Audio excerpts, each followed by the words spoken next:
ওম ভৈরবায় নমঃ। মহাদেবের রুদ্র অবতার কাল ভৈরব, যার নামে কাল বা সময়ও থমকে যায়। আমরা অনেকেই তার অসীম শক্তির প্রতি আকৃষ্ট হয়ে সরাসরি তার সাধনা শুরু করতে চাই, কিন্তু সরাসরি কাল ভৈরবের এই রুদ্র রূপের মুখোমুখি হওয়া কি সবার জন্য সম্ভব? আজকের ভিডিওতে আমরা জানব কেন কাল ভৈরব সাধনার আগে বটুক ভৈরবের সাধনা করা অবশ্যই উচিত এবং কেন আধ্যাত্মিক জীবনে সিঁড়ি বেয়ে ওঠা প্রয়োজন, লাফিয়ে নয়। তন্ত্রশাস্ত্র এবং পুরাণ অনুযায়ী কাল ভৈরব ও বটুক ভৈরব আলাদা কেউ নন। বটুক ভৈরব হলেন পরমেশ্বর কাল ভৈরবেরই বাল রূপ বা শিশুরূপ। বটুক ভৈরব তিনি সৌম্য, শান্ত এবং ভক্তবৎসল। তিনি সাধককে সুরক্ষা দেন এবং তার পথ আগলে রাখেন। আর কাল ভৈরব তিনি পূর্ণরূপ, মহাকালের অধিপতি।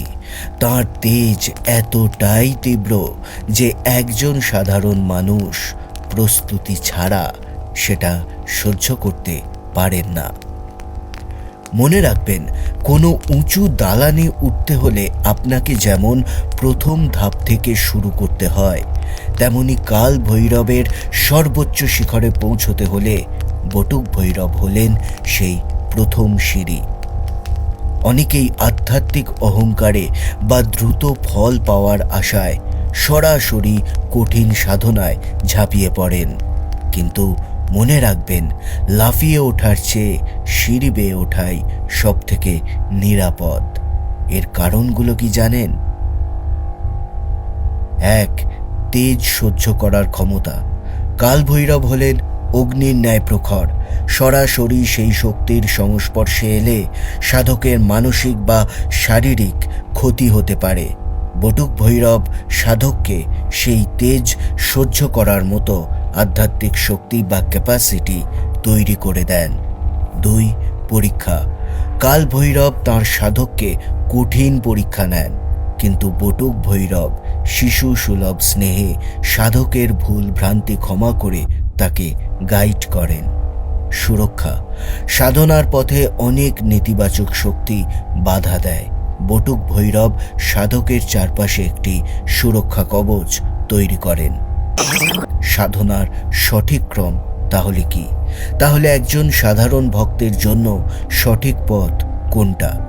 শাস্ত্রীয় মতে প্রথমে বটুক ভৈরবের মন্ত্র জপ এবং তার আরাধনা করা উচিত।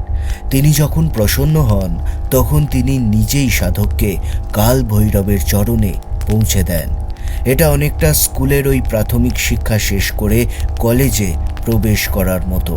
আপনি যদি সরাসরি পিএইচডি করতে চান তবে আপনার ভিত্তি দুর্বলই থাকবে। ঠিক তেমনি বটুক ভৈরবকে বাদ দিয়ে কাল ভৈরব সাধনা কিন্তু অসম্পূর্ণ এবং ঝুঁকিপূর্ণ। বন্ধুরা, খেয়াল রাখবেন, ভক্তি মানে শুধু শক্তি প্রদর্শন নয়, ভক্তি মানে ধৈর্য এবং সঠিক নিয়মের আনুগত্য। তাই আপনি যদি ভৈরব বাবার আশীর্বাদ পেতে চান তাহলে তার আগে তার শিশুরূপের সেবা করুন। বটুক ভৈরবের হাত ধরেই আপনি একদিন কাল ভৈরবের পরম সত্যের দর্শন পাবেন। আপনার মনে কি ভৈরব সাধনা নিয়ে আর কোনো প্রশ্ন আছে? কমেন্ট বক্সে কিন্তু আমাদের জানান। ভিডিওটি ভালো লাগলে লাইক করুন এবং শেয়ার করে অন্যদেরও সঠিক তথ্য জানতে সাহায্য করুন। দেখতে থাকুন হিন্দু কথা। আসছি পরের ভিডিও নিয়ে। ওম ভৈরবায় নমঃ।